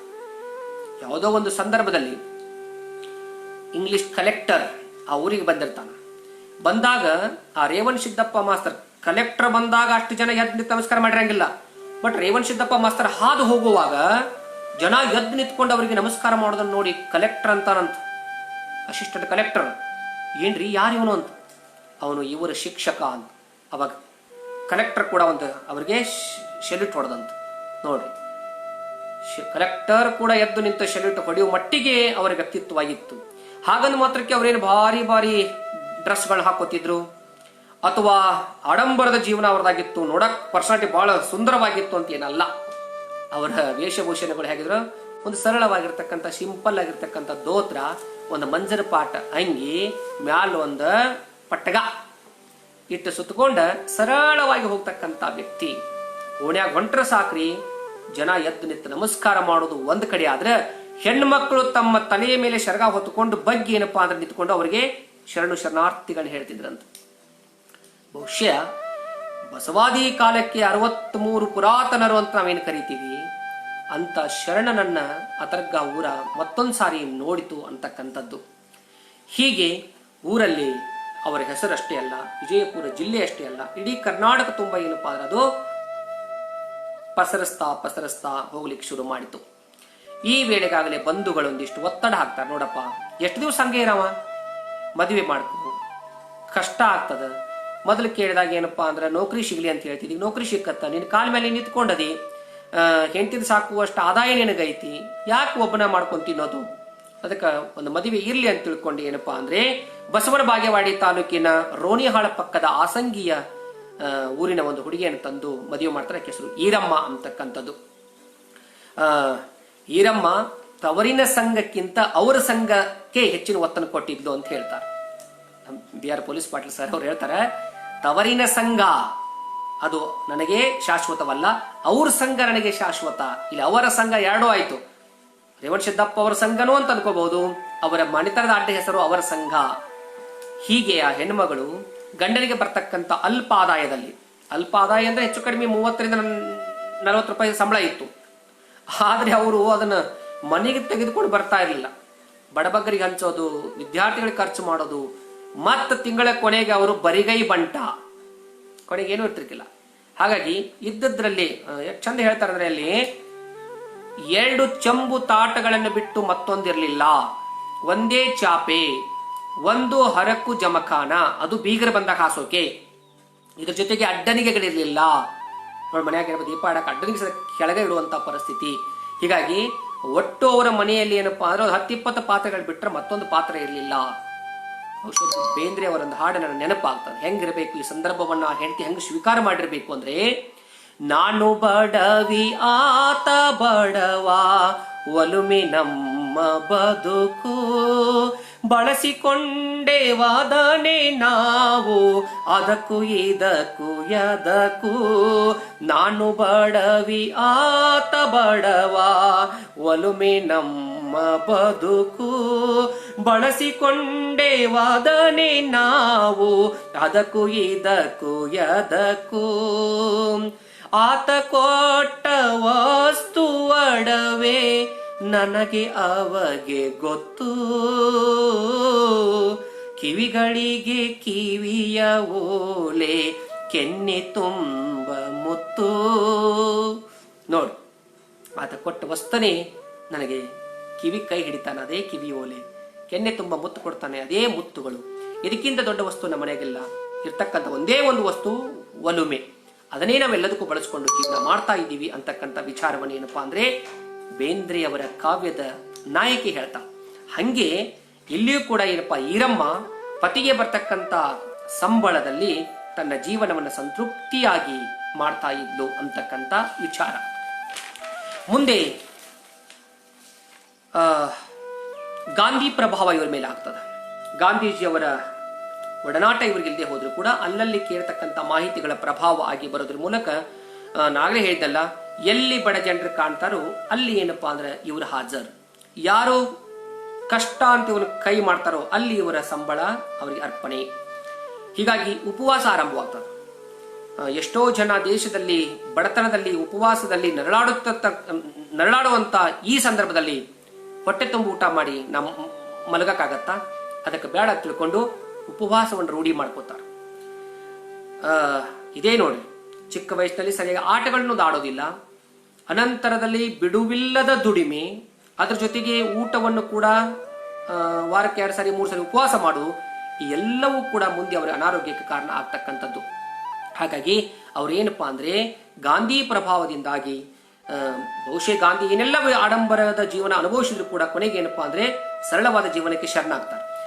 ಹಾಗೆಯೇ ನಮ್ಮ ರೇವಣಸಿದ್ದಪ್ಪ ಮಾಸ್ತರು ಕೂಡ ನನಗೆ ಸಂಬಳ ಉಳಿಬಾರ್ದು, ನನ್ನ ಜೀವನಕ್ಕೆ ಎಟ್ಟಬೇಕಾಟ್ಟು ಇಟ್ಕೊಂಡು ನಾನು ಎಲ್ಲ ಸಂಬಳವನ್ನು ಸಮಾಜಕ್ಕೆ ವಿನಿಯೋಗಿಸ್ತೇನೆ ಅಂತ ತಿಳ್ಕೊಂಡು ತ್ಯಾಗ ಗುಣವನ್ನು ಮೆರೀತಾರ.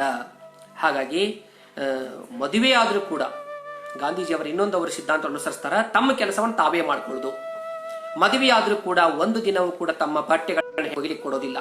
ತಾವು ಹಾಸಿದ ಹಾಸಿಗಳನ್ನ ತಾವೇ ಮಡಚಿಕೊಂಡು ತಾವೇ ಏನಪ್ಪಾ ಅಂದ್ರೆ ಹೊತ್ಕೊಂಡು ಆಮೇಲೆ ತಾವೇ ಅದನ್ನ ತೆಗೆದಿಡ್ತಕ್ಕಂಥ ಒಂದು ವ್ಯವಸ್ಥೆ. ತಾವು ಮಲ್ಕೊಂಡಂತ ಕೋಣೆಯ ಕಸವನ್ನ ಅಥವಾ ಹೆಚ್ಚು ಕಡಿಮೆ ಕಸವನ್ನ ಅವರೇ ಬಳದು ಸ್ವಚ್ಛ ಮಾಡ್ತಕ್ಕಂಥದ್ದು. ಹೀಗೆ ಒಂದು ರೀತಿ ಪರೋಕ್ಷವಾಗಿ ಹೆಂಡತಿಗೆ ಸಹಕಾರಿಯೂ ಆಯಿತು, ಜೊತೆಗೆ ಸ್ವಾವಲಂಬಿಯಾಗಿ ಬದುಕುವಂತ ಸಿದ್ಧಾಂತವೂ ಆಯಿತು ಅನ್ನೋ ರೀತಿಯಲ್ಲಿ ಅವರು ಜೀವನ ಮಾಡ್ತಾರೆ. ಹೀಗೆ ಅವರ ವಿದ್ಯಾರ್ಥಿ ಬಳಗ ಒಂದು ಕಡೆ ಬೆಳೀತಾ ಹೋಗ್ತದ. ಪರೀಕ್ಷೆಗಳಲ್ಲಿ ಪಾಸ್ ಆಗಿ ಉನ್ನತ ನೌಕರಿಯನ್ನು ಹಿಡ್ಕೊಂಡು ಎಷ್ಟೋ ಜನ ಒಂದು ಸಾರಿ ಅವ್ರ ಹತ್ರ ಬರ್ತಾರೆ, ಗುರುಗಳೇ ನಮ್ಮ ಜೀವನವನ್ನು ರೂಪಿಸಿದ್ದೀರಿ, ಇದಕ್ಕೆ ನಾವು ಏನು ಕಾಣಿಕೆ ಕೊಟ್ಟರು ಕೂಡ ಕಡಿಮೆ, ದಯವಿಟ್ಟು ಈ ಬಂಗಾರದ ಉಂಗುರವನ್ನು ತೆಗೆದುಕೊಳ್ಬೇಕು ಅಂತ ತಿಳ್ಕೊಂಡು ಒಂದು ಗಿಫ್ಟ್ ಅನ್ನು ಕೊಡ್ಲಿಕ್ಕೆ ಅವ್ರಿಗೆ ಬಂದಾಗ ಒಂದು ಸುಂದರವಾದ ಮಾತು ಹೇಳ್ತಾರೆ. ನೋಡ್ರಪ್ಪ, ನೀವೇನೋ ಕಾಣಿಕೆಯ ರೂಪದಲ್ಲಿ ಉಡುಗೊರೆ ತಗೊಂಡು ಬಂದಿರಿ, ಆದ್ರೆ ನನಗೆ ಇದು ಲಂಚದ ಇನ್ನೊಂದು ಅವತಾರ ಅನಿಸ್ತಾ ಇದೆ. ನಾನು ಚೆನ್ನಾಗಿ ಶಾಲೆ ಕಲಿಸಿದ್ರಿ ಅನ್ನೋ ಮಾತ್ರಕ್ಕೆ ನೀವು ಕೊಡ್ತಕ್ಕಂಥದ್ದು, ಆದ್ರೆ ನಾನಿದನ್ನ ಲಂಚ ಅಂತ ಅಂದ್ಕೋತೀನಿ. ಯಾಕಂದ್ರೆ ಲಂಚ ಅನ್ನೋದು ಹುಟ್ಟಿದ್ದು ಕೂಡ ಒಂದು ಉಡುಗೊರೆಯಿಂದನೇ. ಕೆಲಸ ಆದ್ಮೇಲೆ ಖುಷಿಯಾಗಿ ತಗೋರಿ ಸರ್ ಬಹಳ ಖುಷಿಯಾಗಿ ತಿಳ್ಕೊಂಡು ಕೊಟ್ಟಂತ ಹಣ ಅದು ಬರ್ತಾ ಬರ್ತಾ ಲಂಚದ ರೂಪವನ್ನು ತಾಳ್ತಾ ಇದೆ. ಹಾಗಾಗಿ ದಯವಿಟ್ಟು ನನಗೆ ಈ ಹಣ ಬೇಡ, ಆದ್ರೆ ನಿಮ್ಮ ಮನಸ್ಸಿಗೆ ನೋವಾಗಬಾರ್ದು. ಅದಕ್ಕೆ ನಾನು ಎಷ್ಟೋ ಪುಸ್ತಕಗಳನ್ನು ಎಲ್ಲೇ ಹೋದ್ರೂ ತಗೊಂಡು ಬಂದೀನಿ, ನಾವು ಓದ್ತೀನಿ, ನಾನು ಓದಿದಂಥ ಜ್ಞಾನ ನನ್ನಲ್ಲಷ್ಟೇ ಐತಿ, ಅದನ್ನ ಊರ್ ಜನ ಎಲ್ಲ ಓದ್ಬೇಕು. ಹಾಗಾಗಿ ನನ್ನ ಪುಸ್ತಕಗಳ ಜೊತೆಗೆ ನೀವೊಂದಿಷ್ಟು ಪುಸ್ತಕವನ್ನು ಕೊಡಿಸಿ ಈ ಊರೊಳಗೆ ಒಂದು ವಾಚನಾಲಯ ಅಂತ ಮಾಡಿದ್ರೆ ಬಹುಶಃ ಅದು ನೀವು ಈ ಗುರುವಿಗೆ ತೀರಿಸ್ತಕ್ಕಂಥ ಋಣ ಅಂತಕ್ಕಂಥ ಮಾತು ಹೇಳ್ತಾರೆ. ನೋಡ್ರಿ ಎಷ್ಟು ಜನ ಇಂಥವ್ರು ಸಿಗ್ತಾರೆ ಇವತ್ತು. ಆಗ ಎಲ್ಲಾ ವಿದ್ಯಾರ್ಥಿಗಳು ಕೂಡ್ಕೊಂಡು ಆಯ್ತು ಗುರುಗಳೇ ಹೇಳಿ ಪುಸ್ತಕಗಳನ್ನು ತರಿಸಿ ಗುರುಗಳ ಪುಸ್ತಕಗಳನ್ನು ಸೇರಿಸಿ ಊರಲ್ಲಿ ಒಂದು ವಾಚನಾಲಯ ಮಾಡ್ತಾರೆ. ಇದುವರೆಗೆ ಹಾಳು ಹಳೆ ಹೊಡಿತಕ್ಕಂಥ ಜನ ಕಟ್ಟಿ ಮೇಲೆ ಕುಂತೋ ಮನೆ ಚಾವಣಿ ಮೇಲೆ ಕೂತೋ ಎಲ್ಲೆಲ್ಲೋ ಚಟಗಳನ್ನ ಮಾಡ್ತಾ ಅಡ್ಡಾಡ್ತಕ್ಕಂಥವ್ರನ್ನೆಲ್ಲರನ್ನೂ ಅಲ್ಲಿ ಸೇರಿಸಿ ಓದ್ಲಿಕ್ಕೆ ಹಚ್ತಾರ. ಜ್ಞಾನ ದಾಸೋಹ ಆರಂಭವಾಗ್ತದೆ. ಇದುವರೆಗೆ ಅವ್ರು ಮಾಡಿದ್ದು ಅನ್ನದಾಸೋಹ, ಆದ್ರೆ ಈಗ ಜ್ಞಾನ ದಾಸೋಹ. ಒಟ್ಟಾರೆ ಊರಿನ ಜನ ಅಕ್ಷರಸ್ಥರಾಗಬೇಕು, ಮೌಢ್ಯಾಚರಣೆಗಳನ್ನ ಬಿಡಬೇಕು, ಮೂಢನಂಬಿಕೆಗಳನ್ನ ಅಲ್ಲಗಳಿಬೇಕು, ಒಟ್ಟಾರೆ ಸ್ವಚ್ಛಂದ ಜೀವನ ಮಾಡಬೇಕು ಅಂತ ತಿಳ್ಕೊಂಡು ಅವರೇನಪ್ಪಾ ಅಂದ್ರೆ ನಿಂತ್ಕೋತಾರ. ಚಟ ಮಾಡೋರಿಗೆ ಹೊಡೆದ ಬುದ್ಧಿ ಹೇಳ್ತಾರೆ, ಇದು ಸರಿಯಲ್ಲ, ದಯವಿಟ್ಟು ನೀನು ಬಿಡಬೇಕು ಅಂತ ತಿಳ್ಕೊಂಡು ಅವ್ರು ನೋಡಿದ್ರೆ ಸಾಕು ಎಷ್ಟೋ ಜನ ಬಾಯಾಗ ಹಚ್ಚಿದಂತ ಬಿಡಿಯನ್ನು ಒಗೆದು ಹೋಗಿರ್ತಾರ, ತಂಬಾಕ್ ಕೈ ಹಿಡ್ಕೊಂಡು ಚೆಲ್ಲಿ ಹೋಗಿರ್ತಾರ. ಹೀಗಾಗಿ ಎಷ್ಟೋ ಜನ ಹೆಣ್ಮಕ್ಳು ಅವ್ರಿಗೆ ಬಂದು ಕಾಲಿಗೆ ಬಿದ್ದು ಹೇಳ್ತಾರಂತ, ಅಪ್ಪ ಅಣ್ಣ ನೀವು ವಿದ್ಯಾರ್ಥಿಗಳ ಪಾಲಿಗೆ ಗುರುಗಳಷ್ಟೇ ಅಲ್ಲ, ನಮ್ಮೆಲ್ಲರಿಗೂ ಮಹಾಗುರು. ನಮ್ಮ ಪತಿದೇವರು ನಮ್ಮ ಮನೆಯಾಗ ಅದಾರಂದ್ರ ನಮ್ಮ ಪತಿದೇವರು ಚಟ ಮಾಡ್ಲಾರ್ದ ಜೀವನ ಮಾಡ್ತಾರ, ನೀವೇ ಕಾರಣ ತಿಳ್ಕೊಂಡು ಹೆಣ್ಣು ಮಕ್ಕಳು ಏನಪ್ಪಾ ಅಂದ್ರೆ ಇವರನ್ನ ದೇವತಾಸ್ಥಾನದಲ್ಲಿ ಇಟ್ಟು ಪೂಜಿಸ್ತಿದ್ರು ಅಂತಕ್ಕಂಥ ಮಾತು. ಇಷ್ಟೆಲ್ಲ ಒಳ್ಳೆ ಕೆಲಸಗಳಾದ್ಮೇಲೆ ಶತ್ರುಗಳು ಯಾರು ಸೃಷ್ಟಿಯಾಗ್ಲಿಲ್ಲೇನ ಅಂತ ಹೇಳಕ್ಕಾಗಂಗಿಲ್ಲ. ಯಾಕಂದ್ರೆ ನಾವೆಷ್ಟೇ ಒಳ್ಳೆ ಕೆಲಸಗಳನ್ನ ಮಾಡಿದ್ರು ಅದರಲ್ಲಿ ಹುಳುಕುಗಳನ್ನ ಹುಡುಕ್ತಕ್ಕಂಥ ಜನ ಈ ಸಮಾಜದಾಗ ಇದ್ದೇ ಇರ್ತಾರೆ. ನಾವು ಮಾಡಿದ ಕೆಲಸ ಒಂದು 100 ಜನಕ್ಕೆ ಇಷ್ಟ, 3 ಜನಕ್ಕಾದ್ರೆ ಅದು ಅಪೋಸ್ ಆಗಿರ್ತದೆ. ಅಂತ ಒಂದಿಷ್ಟು ಜನ ಬಂದು ಶಾಲೆಗೆ ಏನ್ರಿ ನೀವೇ ನೌಕರಿ ಮಾಡಕ್ ಬಂದಿರೋ ರಾಜಕೀಯ ಮಾಡಕ್ ಬಂದಿರೋ, ಬಿಟ್ಕೊಂಡು ಏನಪ್ಪ ಚಟ ಬಿಡಿಸೋದಂತ ಹೇಳ್ತೀರಿ, ಅದ್ರ ಜೊತೆಗೆ ಇನ್ನೊಂದು ಮಾಡ್ತಿರ್ತಾರೆ ಕೆಲಸ, ನ್ಯಾಯ ತೀರ್ಮಾನ. ಎಲ್ಲಾದ್ರೂ ನ್ಯಾಯಗಳು, ಗಂಡ ಹೆಂಡತಿ ಜಗಳ ಇರಲಿ, ಅಣ್ಣ ತಮ್ಮರ ಜಗಳ ಇರಲಿ, ಅದು ಕೋರ್ಟಿಗೆ ಹೋಗಿ ಹಣ ಮತ್ತು ಸಮಯ ಹಾಳಾಗಬಾರದು ತಿಳ್ಕೊಂಡು ಅವ್ರು ಇವ್ರ ಹತ್ರ ಬಂದಾಗ ಅದನ್ನ ಕ್ಷಣ ಮಾತ್ರದಲ್ಲಿ ಬಗೆಹರಿಸಿ ಅವರ ಸಮಯ, ಹಣ ಮತ್ತು ಮಾನ ಇವುಗಳು ಉಳಿಸಿಕೊಡ್ತಿರ್ತಾರೆ. ಹೀಗಾಗಿ ಸಾಲಿ ಕಲಿಸೋದು ಬಿಟ್ಟು ನೀವು ಊರನ್ನು ಕೋರ್ಟ್ ಮಾಡಾಕತ್ತೀರಿ, ಊರೊಳಗಡೆ ಇಲ್ಲದೆಲ್ಲ ಕೆಲಸ ಸ್ಟಾರ್ಟ್ ಮಾಡಾಕತ್ತೀರಿ, ದಯವಿಟ್ಟು ನಿಮ್ಮ ಕೆಲಸ ಅಟ್ಟ ನೀವು ಮಾಡ್ರಿ ಅಂತ ತಿಳ್ಕೊಂಡ ಒಂದಿಷ್ಟು ಮನಿ ಮುಂದೆ ಬಂದ ದಾಂಧಲೆ ಮಾಡ್ತಾರಂತ, ಶಾಲೆ ಮುಂದೆ ಬಂದು ಬೈದಾಡ್ತಾರಂತ. ಆದರೆ ರೇವಣ ಸಿದ್ದಪ್ಪ ಮಾಸ್ತರು ಬಸವಣ್ಣವರು ಹೇಳೋ ಹಾಗೆ ತನಗೆ ಮುನಿಯುವವರಿಗೆ ತಾ ಮುನಿಯಲೇಕಯ್ಯ ಅಂತ ತಿಳ್ಕೊಂಡು ಅವರು ಸಿಟ್ಟು ಮಾಡ್ತಾರೆ ಅಂತ ತಿಳ್ಕೊಂಡು ನಾನು ಸಿಟ್ಟು ಮಾಡ್ಕೊಂಡ್ರೆ ಸಿಟ್ಟಿಗೆ ಪ್ಲಸ್ ಸಿಟ್ಟು ಕೂಡಿದ್ರೆ ಸರ್ವನಾಶ, ಅದಕ್ಕೆ ಸರ್ವನಾಶ ಬೇಡ ಅಂತ ತಿಳ್ಕೊಂಡು ಸುಮ್ಮನೆ ಇರ್ತಾರೆ. ಆ ಯೇಸು ಹೇಳಿರ್ತಕ್ಕಂಥ ಮಾತು, ಅಯ್ಯೋ ಪಾಪ ಇವರೇನು ಮಾಡುತ್ತಿದ್ದಾರೆ ಎಂಬುದು ಇವರಿಗೆ ಅರ್ಥವಾಗಲಿಲ್ಲ, ದೇವರೇ ದಯವಿಟ್ಟು ಅವ್ರನ್ನ ಕ್ಷಮಿಸಿಬಿಡು. ಯೇಸು ಹೇಳ್ತಾನಂತ ತನಗೆ ಮೊಳೆ ಹೊಡೆಯುವ ಸಂದರ್ಭದಲ್ಲಿ, ದೇವರೇ ತಾವೇನು ಮಾಡಕತ್ತಾರಂತ ಅವರಿಗೆ ಗೊತ್ತಾಗ್ತಾ ಇಲ್ಲಪ್ಪ, ಪಾಪ ಅವರಿಗೆ ಗೊತ್ತಾಗ್ತಾ ಇಲ್ಲ, ದಯವಿಟ್ಟು ಅವ್ರನ್ನ ಕ್ಷಮಿಸಿಬಿಡು. ಇಂತಹ ಮೌಲಿಕವಾದ ಮಾತುಗಳನ್ನ ಮನದಲ್ಲಿಕೊಂಡು ಬೈದವರೆನ್ನ ಬಂಧುಗಳೆಂಬೆ ಅಂತ ತಿಳ್ಕೊಂಡು ಜೀವನವನ್ನ ಮಾಡ್ತಾ ಮುಂದೆ ಸಾಗ್ತಾರ. ಒಟ್ಟಾರೆ ಯುವಕರಿಗೆ ಹೇಳ್ತಿರ್ತಾರೆ, ನೋಡ್ರಪ್ಪ, ಸದೃಢವಾದಂತ ಶರೀರ ಇರಲಿ, ತೀಕ್ಷ್ಣವಾದಂತ ಬುದ್ಧಿಶಕ್ತಿ ಇರಲಿ. ಎಲ್ಲಿ ಸದೃಢವಾದ ಶರೀರ, ತೀಕ್ಷ್ಣ ಬುದ್ಧಿವಂತಿಕೆ ಇರುತ್ತದೋ ಅಂತ ಜನರಿಗೆ ಜಗತ್ತೇ ಕಾಲಿಗೆ ಬೀಳುತ್ತದೆ ಅಂತ ಹೇಳ್ತಾರೆ ವಿವೇಕಾನಂದರು. ಆದರೆ ಶರೀರವೇ ನಿಜವಾದ ಆಸ್ತಿ ಅಲ್ಲ ಹೇಳ್ತಾರೆ. ಬಹಳಷ್ಟು ಜನ ಏನಪ್ಪ ಅಂದ್ರೆ ಶರೀರ ಕಾಯ್ಕೋತ್ಕೊಂಡ್ರು, ಅದೇ ನಿಜವಾದಲ್ಲ. ಶರೀರಕ್ಕೆ ಏನು ಬೇಕೋ ಅದಕ್ಕೆ ಕೊಡಿ, ಆದ್ರೆ ಅದರ ಬಗ್ಗೆ ವ್ಯಾಮೋಹ ಬೇಡ. ಇವತ್ತು ನೋಡ್ತಾ ಇದೀವಿ ಎಷ್ಟೋ ಜನ ಯುವಕರು ಆರೋಗ್ಯ ಸರಿ ಇರಲಿ ಅಂತ ತಿಳ್ಕೊಂಡು ವ್ಯಾಯಾಮ ಮಾಡೋದಕ್ಕಿಂತ ದೇಹ ಚಂದ ಕಾಣಲಿ ಮಂದಿಗೆ ತಿಳ್ಕೊಂಡು ಜಿಮ್ ಅಂತಕ್ಕಂಥದ್ದು, ಅದ್ರ ಜೊತೆಗೆ ಇನ್ನಿತರ ಆಟೋಟಗಳು, ಪ್ರತಿನಿತ್ಯ ಬಹುಶಃ ಒಂದು 7-8 ತಾಸು ಶರೀರ ಸೌಂದರ್ಯಕ್ಕನ್ನು ಅವರು ಮೀಸಲಿಟ್ಟಿದ್ದನ್ನು ನೋಡ್ತೀವಿ. ಹಾಗಾಗಿ ಶರೀರ ಸುಂದರವಾಗಿಡುವುದೇ ಜೀವನ ಅಲ್ಲ, ಜೀವನಕ್ಕೆ ಶರೀರ ಸುಂದರವಾಗಿರಬೇಕು ಅವರ ಸಿದ್ಧಾಂತ ಆಗಿತ್ತು ಅಂತಕ್ಕಂಥದ್ದು. ಅದಾದ ಮೇಲೆ ರೇವಣ ಸಿದ್ದಪ್ಪ ಮಾಸ್ತರ್ ಅವ್ರಿಗೆ ಇನ್ನೊಂದು, ಆಗಲೇ ಮೊದಲೇ ಹೇಳಿದಲ್ಲ, ಲಿಂಗ ಪೂಜೆ. ದಿನಕ್ಕೆ ಊಟವನ್ನು ಒಂದೇ ಹೊತ್ತು ಮಾಡಬೇಕಂದ್ರೂ ಮಾಡ್ತಿದ್ರು, ಅಥವಾ ಊಟ ಬೇಡ ಬಿಟ್ಟು ಬಿಡ್ಲಿಕ್ಕೂ ತಯಾರಿದ್ರು. ಆ ಲಿಂಗ ಪೂಜೆಯನ್ನು ಅವ್ರು ಎಂದೂ ಬಿಟ್ಟಿರ್ಕಿಲ್ಲ. ಎಷ್ಟರ ಮಟ್ಟಿಗೆ ಅವ್ರ ಲಿಂಗ ಪೂಜೆಯನ್ನ ಮಾಡ್ತಿದ್ರಂದ್ರೆ, ಒಂದು ಸಾರಿ ಅವರ ಲಿಂಗ ಪೂಜೆ ಮಾಡುವಂತ ಸಂದರ್ಭದಲ್ಲಿ ಮನೆಯ ಮಾಳಿಗೆ ಇರತಕ್ಕಂಥ ಅವರ ಮಗು ಕೆಳಗಡೆ ದಪ್ಪನ ಬಿದ್ದು ಪ್ರಜ್ಞೆ ತಪ್ತತಿ. ಜನ ಎಲ್ಲ ಸೇರ್ತಾರೆ, ಹೆಂಡತಿ ಓಡಿ ಬರ್ತಾಳೆ, ಅಯ್ಯೋ ದೇವ್ರೆ ಜೀವ ಹೊತ್ತು. ಹುಡುಗೆಲ್ಲ ಏನಪ್ಪಾ ಅಂದ್ರೆ ಕೈಯಾಗ ಜೀವ ಇರಲ್ಲ. ಆದ್ರೆ ಲಿಂಗ ಪೂಜೆ ಮುಗಿತನಕ ಇವರಿತ್ತ ಬರೋದಿಲ್ಲ. ಅಂದ್ರೆ ಅಷ್ಟು ಅವರ ಮನಸ್ಸು ಏಕಾಗ್ರತೆಯಿಂದ ಲಿಂಗ ಪೂಜೆಯಲ್ಲಿ ಲೀನವಾಗಿರ್ತದೆ. ಕೊನೆಗೆ ಲಿಂಗ ಪೂಜೆಯನ್ನು ಮುಗಿಸಿ ಲಿಂಗೋದಕವನ್ನು ತೆಗೆದುಕೊಂಡು ಬರ್ತಾರೆ. ಯಾಕೆ ಏನಾಯ್ತು? ಅಯ್ಯೋ ದೇವರೇ ಮಗು ಮೇಲಿಂದ ಬಿದ್ದು ಜೀವ ಹೋಗ್ಯದ, ಏನಾಗ್ಯದ ಕೇಳ್ತಿರಲ್ರಿ ಅಂತ ಹೆಂಡತಿ ಕೇಳಿದಾಗ, ಚಿಂತೆ ಮಾಡಬೇಡ, ದಯವಿಟ್ಟು ಅಳಬೇಡ, ಒಂದ್ ನಿಮಿಷ ನಿಲ್ಲು ಅಂತ ತಿಳ್ಕೊಂಡು ಹೇಳಿ ಆ ಲಿಂಗೋದಕವನ್ನ ಮಗುವಿನ ಬಾಯಿಯಲ್ಲಿ ಹಾಕಿದಾಗ ಮಗು ಮತ್ತೆ ಮರಳಿ ಜನ್ಮವನ್ನು ಪಡ್ಕೊಂತು ಅಂತ. ಇದು ಒಂದು ಪವಾಡ ಅಂತ ನಾವು ಕರಿತೀವಿ. ಅದ್ವತ್ ನಡ್ಕೊಂಡು ಅವರಿಗೆ ಸತ್ತ ಮಗುವನ್ನು ಬದುಕಿಸಿದ ಭಗವಂತನ ಸ್ವರೂಪ ಅಂತ ಅವರಿಗೆ ಊರಲ್ಲಿ ಏನಪ್ಪಾ ಅಂದ್ರೆ ಕರೀಲಿಕ್ಕೆ ಶುರು ಮಾಡ್ತಾರ. ಅದಾದ್ಮೇಲೆ ಹೋಳಿ ಹುಣ್ಣಿಮೆ, ಇದು ಬಹಳ ಅವರ ಜೀವನದಲ್ಲಿ ಬಹಳ ಮುಖ್ಯವಾಗಿರ್ತಕ್ಕಂಥ ಘಟನೆ. ಹೋಳಿ ಹುಣ್ಣಿಮೆಯ ದಿನ ರಾಡಿ ಎರಚೋದು, ಆಮೇಲೆ ಈ ಗಾಡಿಗೆ ಹಾಕ್ತಕ್ಕಂಥ ಹೆರಾಯಿಲ್ ಅಂತ ಕರೀತಾರೆ ಅದನ್ನ ಮಂದಿಗೆ ಎರಚೋದು, ಇನ್ನಿತರ ಕೆಲವೊಂದು ಕೆಮಿಕಲ್ಸ್ ಮಿಕ್ಸ್ ಆಗಿರ್ತಕ್ಕಂಥ ಕಲರ್ಗಳನ್ನು ಎರಚೋದು, ಇವೆಲ್ಲವೂ ಆರೋಗ್ಯಕ್ಕೆ ಹಾನಿಕರ ಅಂತ ತಿಳ್ಕೊಂಡು ಅವ್ರು ಎಷ್ಟೇ ಪ್ರತಿ ವರ್ಷ ಹೇಳ್ತಾ ಬಂದಿದ್ರು ಕೂಡ ಜನ ಅದನ್ನು ಕೇಳೋದಿಲ್ಲ.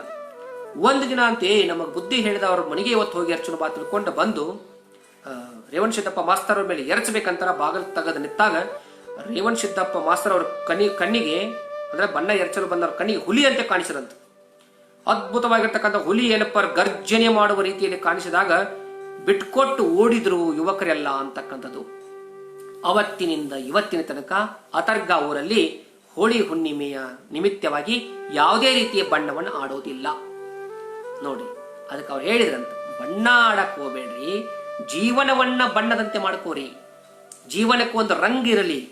ಈ ಬಣ್ಣದ ಹೆಸರಿನಲ್ಲಿ ವೈರತ್ವವನ್ನು ಸೃಷ್ಟಿ ಮಾಡಿಕೊಂಡು ಅವಾಗ ನಿನಗಾವಂತ ಬಣ್ಣವನ್ನ ಎರಚಿ ಮನಸ್ತಾಪ ಮಾಡ್ಕೊಳ್ಳೋದಕ್ಕಿಂತ ನಿಮ್ಮ ಜೀವನವನ್ನೇ ರಂಗು ರಂಗಾಗಿ ಮಾಡ್ಕೊಳ್ಳಿ ಅಂತ ಹೇಳಿ ಬಣ್ಣದ ಆಟವನ್ನು ನಿಷೇಧ ಮಾಡಿದ್ರು ಅಂತಕ್ಕಂಥದ್ದು. ಅದರ ಜೊತೆಗೆ ಒಂದು ಗೂಳಿ ಅಂದ್ರೆ ಎತ್ತವನ್ನು ಬಿಟ್ಟಿರ್ತಾರ. ಹೀಗೆ ಬಿಟ್ಟಂತ ಒಂದು ಗೂಳಿ ಒಂದಿಷ್ಟು ಸೊಕ್ಕನ್ನ ಅವತರಿಸಿಕೊಂಡು ಅದು ಚಿಕ್ಕ ಮಕ್ಕಳಿಗೆ ವಯಸ್ಸಾದವರಿಗೆ ಹಾಯಕ್ ಹೋಗ್ತದೆ. ಆಮೇಲೆ ಒಬ್ಬೊಬ್ಬರೇ ಹೊಂಟ್ರಾದ್ರೆ ಯಾರು ಏನಪ್ಪಾ ಅವ್ರಿಗೆ ಏನಪ್ಪಾ ಅಂದ್ರ ಒಂದಿಷ್ಟು ಜೋರಿತ್ತು ಒದರೋದು. ಹೀಗೆ ಊರಲ್ಲಿ ಅದು ಕಾಟ ಕೊಡಕ್ಕೆ ಶುರು ಮಾಡಿದಾಗ ಒಂದಿಷ್ಟು ಯುವಕರು ಏನ್ ಮಾಡ್ತಾರಪ್ಪ ಅಂದ್ರೆ ಒಂದಿನ ಬೇಡ ಬೇಡ ಈ ಗೂಳಿನ ಒಟ್ಟು ಹಿಡಿನೂ ಹಿಡಿದು ಏನಪ್ಪಾರ ಕೊಂಡವಾಡಿಗೆ ಹಾಕೊಂಡು ಇದನ್ನು ಹೊಡಿನೋ ತಿಳ್ಕೊಂಡು ಅದ್ರ ಬೆನ್ನ ಹತ್ತಿ ಓಡ್ತಾರೆ. ಗೂಳಿ ಓಡ್ತದ ಓಡ್ತದ ಓಡ್ತದ ಒಂದು ಇಕ್ಕಟ್ಟಾದಂತ ಸ್ಥಳಕ್ಕೆ ಹೋಗ್ತದೆ. ಇಷ್ಟ ರೋಡ್ ಅದು. ಆ ಸಣ್ಣ ಹಾದಿಯಲ್ಲಿ ಹೋಗುವಾಗ ಆ ಕಡೆಯಿಂದ ರೇವಣ್ ಸಿದ್ದಪ್ಪ ಮಾಸ್ತರ್ ಬರ್ತಿರ್ತಾರೆ. ಆ ಯುವಕರಂತ ಅಯ್ಯೋ ಎದುರಿಗೆ ಸರ್ ಬರಾಕೈತಾರ ಗುರುಗಳ, ಈ ಗೂಳಿನ ಬಿಡೋದಿಲ್ಲಪ್ಪ, ಹೋಗಿ ಹಾಯ್ತದ ಅಂತ ಹೇಳಿದಾಗ ಅವ್ರು ನೋಡಿದ ತಕ್ಷಣವೇ ಗೂಳಿ ನಿಂತ್ಕೋತದಂತ. ನಿಂತ್ಕೊಂಡ ತಕ್ಷಣ ಮುಖ ಕೆಳಗೆ ಮಾಡ್ತದಂತ. ಅವಾಗ ರೇವಣ್ ಸಿದ್ದಪ್ಪ ಮಾಸ್ತರ್ ಹೇಳ್ತಾರ, ಬಸವಣ್ಣ ಬಸವರಾಜು ಯಾಕಪ್ಪ ಹಿಂಗ್ ಮಾಡಾಕತ್ತಿ? ಚಿಕ್ಕವ್ರನ್ನ ವಯಸ್ಸಾದವ್ರು ನೋಡಿದ್ರ ಯಾಕೆ ಹಾಯಾಕ್ ಹೊಕ್ಕಿ? ಬಿಟ್ಟು ಬಿಡಪ್ಪ, ಇದು ಒಳ್ಳೇದಲ್ಲ, ನಿನ್ನ ಉದ್ದೇಶ ಅದಲ್ಲ. ನೀನು ಬಸವಣ್ಣ ಹೇಗಿರ್ಬೇಕು, ಊರಿನವ್ರ ಜೊತೆ ಒಂದಾಗಿರ್ಬೇಕು, ಚಂದಾಗಿರ್ಬೇಕು. ಬೇಡಪ್ಪ, ನಿನ್ನ ಕೈ ಮುಗಿತೇನೆ ದಯವಿಟ್ಟು ಅಂತ ಮಾಡಕ್ ಹೋಗ್ಬೇಡ, ಬಾ ನನ್ನ ಜೋಡಿ ತಿಳ್ಕೊಂಡ ಮತ್ತವ್ರು ಹೊಳ್ಳೆ ಹೋಗಿ ಹೊಂಟ್ರಂತ. ಅವ್ರ ಹಿಂದಿಂದ ಗೂಳಿ ಏನಪ್ಪಾ ಅಂದ್ರ ಹೋಯ್ತಂತ. ಹಿಂಗಾದೇನಪ್ಪಾ ಅಂದ್ರೆ ಗೂಳಿನ ಊರಾಗ ಕರ್ಕೊಂಡು ಬಂದ್ರು. ನೋಡಿದ ಜನ ಎಲ್ಲ ಆಶ್ಚರ್ಯಚಕಿತರಾದ್ರಂತ. ಗೂಳಿ ನೋಡಿದ ತಕ್ಷಣ ಹಾಯಕ್ ಬರೋದು, ಮಾಸ್ತರ್ ಅವ್ರ ಹಿಂದೆ ಏನಪ್ಪಾರ ಹಿಂಬಾಲಿಸ್ಕೊಂಡು ಬರ್ತಾ ಇದೆಯಲ್ಲ ಅಂತ ತಿಳ್ಕೊಂಡು ಇದು ಮತ್ತೊಂದು ಪವಾಡ ಅವರ ಜೀವನದಲ್ಲಿ ನಡೆದಿರತಕ್ಕಂಥದ್ದು. ಹೀಗೆ ಊರಲ್ಲಿ ಶೈಕ್ಷಣಿಕವಾಗಿ, ಸಾಮಾಜಿಕವಾಗಿ, ಸಾಂಸ್ಕೃತಿಕವಾಗಿ ಒಂದು ವಿಚಾರ ಹೇಳಬೇಕು. ನಾಟಕಗಳ ನಡೀಲಿ, ಧಾರ್ಮಿಕ ಪ್ರವಚನಗಳ ನಡೀಲಿ, ಯಾವುದೇ ಸಮಯ ಸಮಾರಂಭಗಳು ನಡೆದ್ರೆ ಊರವ್ರು ಮೊದಲು ಹೇಳೋದೇನಪ್ಪಾರ, ಮೊದಲು ಗುರುಗಳಿಗೆ ಮೈಕ್ ಕೊಡ್ರಿ, ಅವ್ರು ಮಾತಾಡಿ, ಅವ್ರು ಮಾತಾಡಿದ ನಂತರ ನಾಟಕ ಚಾಲೂ ಆಗಲಿ, ಅವ್ರು ಮಾತಾಡಿದ ನಂತರ ಪ್ರವಚನ ಚಾಲೂ ಆಗಲಿ, ಮೊದಲು ಅವ್ರೊಂದು 25 ನಿಮಿಷ ಮಾತಾಡ್ಬೇಕು ಅಂತ ಅವ್ರ ಕೈಯಾಗ ಧ್ವನಿವರ್ಧಕವನ್ನು ಕೊಡಿಸ್ತಿದ್ರು. ಅಂದ್ರೆ ಜನಕ್ಕೆ ಅವ್ರ ಮಾತುಗಳನ್ನ ಕೇಳಬೇಕು ಅಂತಕ್ಕಂಥ ಹಂಬಲ ಅಷ್ಟಾಗಿತ್ತು. ಹಾಗೆ ಸಾಮಾಜಿಕವಾಗಿ, ಧಾರ್ಮಿಕವಾಗಿ ಎಲ್ಲ ರೀತಿಯ ಕ್ರಾಂತಿಗಳನ್ನು ಅವರು ಮಾಡ್ತಾ ಬರ್ತಾರೆ.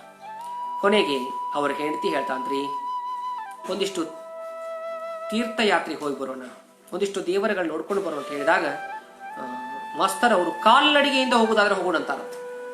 ಅವ್ರ ಹೆಂಡತಿ ಹೇಳ್ತಾಳಂತ, ಹೆಂಗ್ರಿ ಅದ ಹೆಂಗ್ ಸಾಧ್ಯ? ಅಥವಾ ಕಾಲ್ನಡಿಗೆಯಿಂದ ಯಾಕೆ ಹೋಗ್ಬೇಕು?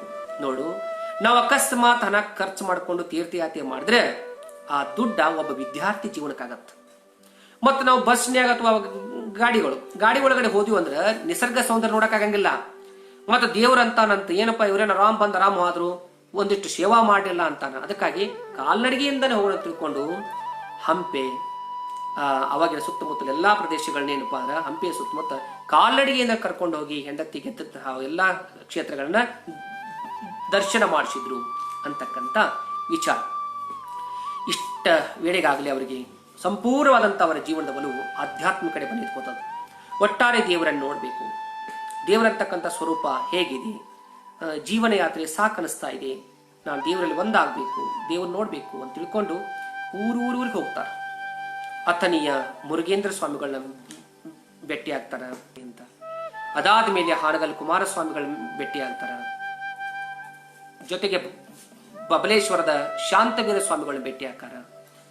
ಯಾರೋ ಒಬ್ರು ಹೇಳ್ತಾರೆ, ಕಲಘಟಗಿಯ ತಾಲೂಕಿನ ಬೆಲವಂತರ ಅಂತ ಒಂದು ಹಳ್ಳಿ ಐತಿ, ಅಲ್ಲಿ ಒಬ್ಬ ಯೋಗಿ ಅದಾನ, ಆತನ ಹತ್ರ ಏನಪ್ಪಾ ಅಂದ್ರೆ ಬಹಳಷ್ಟು ಜನ ಬಂದು ಹೋಗ್ತಾರ, ಅವರು ದೇವರನ್ನು ತೋರಿಸಬಹುದು ಏನೋ ಅಂತ ಹೇಳಿದಾಗ ಕಾಲ್ನಡಿಗೆಯಿಂದ ನಡ್ಕೊಂಡು ಕಲಘಟಗಿಗೆ ಹೋಗ್ತಾರ. ಆ ಬೆಲವಂತರ ಗ್ರಾಮದಲ್ಲಿ ಇದ್ಕೊಂಡು ನಸುಕಿನಲ್ಲಿ 5 ಗಂಟೆಗೆ ಎದ್ದು ನೀರನ್ನು ಸೇದು ಕೆಲಸ ಮಾಡ್ತಾರಂತ. 6 ತಿಂಗಳು ರಜಾ ಹಾಕಿ, ಶಾಲೆಗೆ ರಜಾ ಕೊಟ್ಟು 6 ತಿಂಗಳಲ್ಲಿ ಹೋಗಿ ನಿಂತ್ಕೊಂಡು ನೀರನ್ನು ಸೇದಿ ದನಗಳಿಗೆ ಕುಡಿಸೋದು, ಬಂದ ಜನಕ್ಕೆ ಏನಪ್ಪಾ ನೀರಿನ ವ್ಯವಸ್ಥೆ ಮಾಡೋದು, ಉಪವಾಸಗಳನ್ನ ಮಾಡೋದು. ಇಷ್ಟಾದ್ರೂ ಕೂಡ ಅಲ್ಲಿ ಕೂಡ ಅವರಿಗೆ ದೇವರ ಆ ಸಾರ್ಥಕ್ಯ, ಐಕ್ಯತೆ ಸಿಗೋದಿಲ್ಲ.